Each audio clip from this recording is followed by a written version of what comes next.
ካብ ዝገርም ስርዓት ሻዕቢያውን ብዝገደደ መንገዲ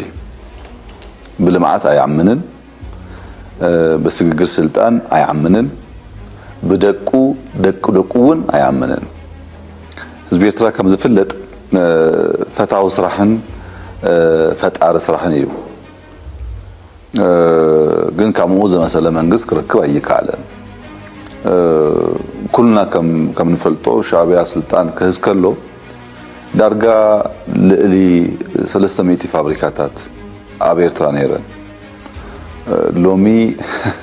ዳርጋ ኩለን አንየን የሉን ሽዑ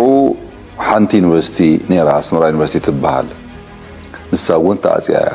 ከም ሃገር ኤርትራ ከም ሃገር ሓንቲ ዩኒቨርሲቲ የብሎምን ህዝብ ኤርትራ ሃገር ገዲፉ